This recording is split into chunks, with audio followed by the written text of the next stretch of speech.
আসসালামু আলাইকুম সবাইকে। আজকে আমি আমার সাঙ্কু-পাঙ্কু সবাইকে নিয়ে কামরাঙা মাখা বানাবো। আজকে আমি আর আমার সাঙ্কু-পাঙ্কু সবাই মিলে প্ল্যান করছি আজকে আমরা কামরাঙা মাখা বানাবো এবং কামরাঙা মাখা বানাইতে যা যা লাগে আমরা সব চুরি করব। আমরা ফার্স্টে চলে গিয়েছি মাঠে ধনিয়ার পাতা নিয়ে আসার জন্য। এই তো আমরা সবাই একটু একটু করে ধনিয়ার পাতা গাছ থেকে ধনিয়ার পাতা ছিঁড়ে নিয়েছি। আজ বলতেও লজ্জা লাগে আমার আপন মামার ক্ষেতে থেকে আমরা ধনিয়ার পাতা চুরি করে নিয়ে আসছি। তারপরে এই তো কামরাঙা চুরি করতে গিয়ে বলেই নিয়ে আসা হয়ে গেছে। সবার বাড়ি থেকে কিছু মরিচও নিয়ে আসছি। সব কিছু গামলার মধ্যে রাখছি আর একটু ভাব দেখাচ্ছি। এখন কামরাঙাগুলো সুন্দর করে ধুয়ে কেটে নিব। কামরাঙার 4 কোনা থাকে নাকি 5 কোনা থাকে আমি জানি না, যাই হোক কোনাগুলো আমি কেটে ফেলে দিব। এরপর পাতলা পাতলা করে পিস পিস করে কেটে নিব।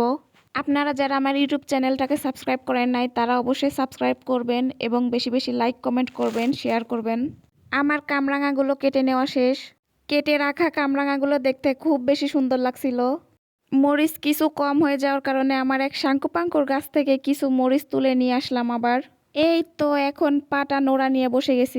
আমাদের গ্রামের ভাষায় পাটা নোড়া বলে, অনেকে পাটা ফুতা না কি যেন বলে, যাই হোক। এখন কুচি কুচি করে ধনিয়া পাতা সুন্দরীকে বেটে নিব। ধনিয়া পাতা দিয়ে কি যে ঘ্রাণ আসছিল! একেবারে আপন মামার ক্ষেতে থেকে দেশি ধনিয়ার পাতা তুলে নিয়ে আসছি।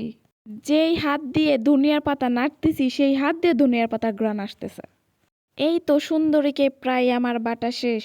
আহ, সব সুন্দরীর মধ্যেই আশ আছে। এই সুন্দরীকেও বাটা শেষে একটু আশ আসছিল। এখন পাটার উপর দিয়ে দিব আজরাইলকে।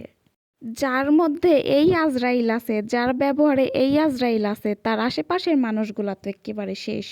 এই আজরাইলকে খেয়ে আজকে আমরাও শেষ হয়ে যাব। আজরাইলকে পিষে পিষে মারবো, পিষে পিষে মারবো, বোঝ এখন কেমন লাগে।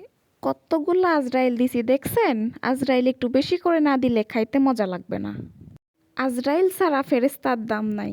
আজরাইল আছে দেখে আল্লাহ ফেরেস্তারে ফেরেস্তা বানাইছে। একটু ঝাল ঝাল না হইলে খাইতে মজা লাগবে না। আমি মনে হয় একটু বেশিই দিয়ে ফেলছি। যাই হোক, আমার ধনিয়ার পাতা মরিচ বাটা শেষ, আমি গামলার মধ্যে দিয়ে দিচ্ছি। কামরাঙাগুলোও দিয়ে দিব, হাত দিয়ে একটু মেখে নিব। আর হ্যাঁ, পরিমাণ মতো লবণ তো অবশ্যই দিতে হবে। আমি যে কামরাঙাগুলো দিয়ে মাখা বানাইতেছি এই কামরাঙাগুলো প্রচুর পরিমাণে টক ছিল, যার জন্য আমি পরে আবার লবণ দিয়েছি। আমি জাস্ট হাত দিয়ে উল্টাপাল্টা করে নিচ্ছিলাম একটু। আমি এখন গামলার ওপর প্লেট দিয়ে উল্টাপাল্টা করে সুন্দর করে ঝাঁকিয়ে নিব। বেশ কিছুক্ষণ ঝাঁকিয়ে নিতে হবে। ঝাঁকিয়ে নিলে প্রত্যেকটা কামরাঙার সাথে মশলাগুলো সুন্দর করে মেখে যাবে। আমার ঝাঁকিয়ে নেওয়া শেষ। প্লেট সরানোর পরে সবাই একেবারে ঝাঁপায়ে পড়ছে। সবাই খাচ্ছিলাম আর একটু পোজ দিচ্ছিলাম। এগুলা একা খাওয়ার জিনিসও না, একা খাবও না। শাঙ্কু পাঙ্কু ছাড়াও আরও অনেক মানুষ আছে, সবাইকে উঠিয়ে দিচ্ছিলাম। সবাইকে দিয়ে যা ছিল আমার শাঙ্কু পাঙ্কুদের 1 সেকেন্ডের মধ্যে চেটে পুটে খাওয়া শেষ।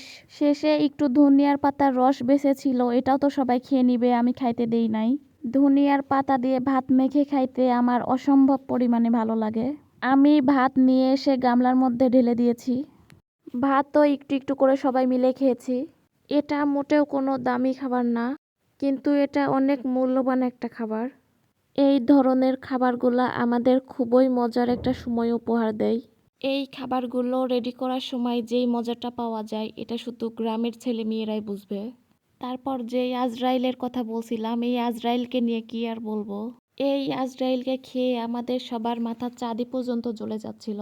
আমরা সবাই গুড় চিনি খাচ্ছিলাম।